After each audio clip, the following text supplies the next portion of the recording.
Située en Louisiane, la Nouvelle-Orléans est une métropole peuplée par moult légendes. Maisons hantées et fantômes, diseuses de bonne aventure, sorciers vaudous et autres histoires toutes plus intrigantes les unes que les autres font le folklore de cette ville si fascinante.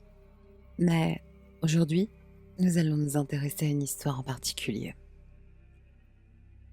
Née en 1787 à la Nouvelle-Orléans sous le nom de Marie-Delphine de McCarthy, Madame Lalaurie était une personnalité de la bourgeoisie créole francophone en Louisiane. Et, accessoirement, une tueuse en série. Très respectée par ses pairs, Madame Lalaurie organisait régulièrement des événements mondains dans son domicile du Vieux Carré, situé au 1140 rue Royale.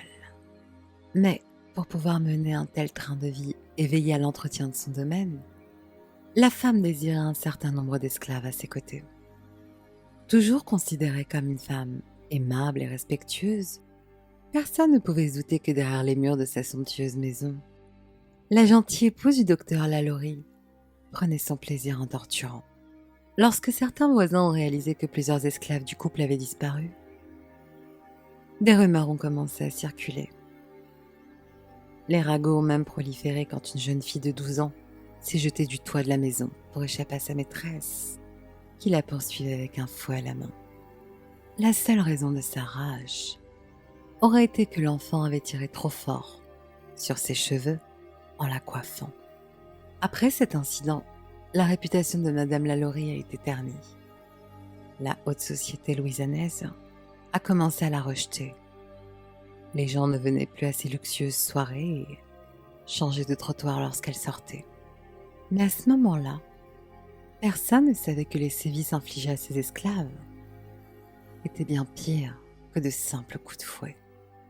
Le 10 avril 1834, un incendie s'est déclaré dans la demeure. Il s'est avéré que la cuisinière des Lalaurie avait réussi à se libérer de ses chaînes et avait décidé de s'immoler dans la maison, brûlant au passage une partie du bâtiment. Sur place, le docteur Lalaurie et son épouse ont été retrouvés en train d'essayer de sauver leurs biens. Cependant, il n'y avait aucun des nombreux esclaves de la maison avec eux. Même avec les demandes des services de secours, les deux époux ont catégoriquement refusé de donner la clé du quartier des esclaves. La décision a donc été prise d'enfoncer la porte. À l'intérieur, les personnes présentes ont découvert l'horreur. Une odeur de sang et d'excréments émanait du grenier. Des membres découpés se trouvaient sur le sol et sur les étagères trônaient des seaux et des boucaux contenant des têtes et des morceaux d'organes humains. Des esclaves amaigris et enchaînés étaient entassés les uns sur les autres dans un coin de la pièce, recouverts de plaies purulentes. Certains malheureux étaient castrés, d'autres encore avaient les yeux crevés et les os brisés.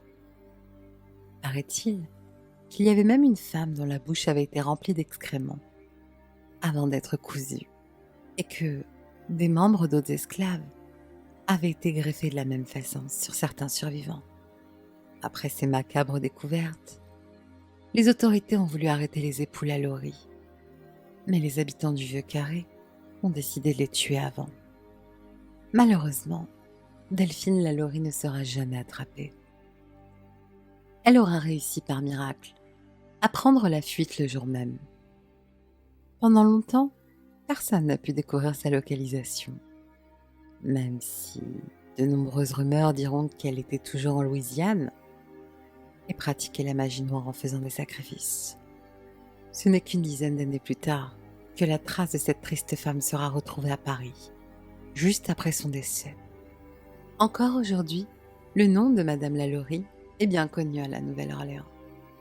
La maison du 1140 rue Royale est même considérée comme hantée.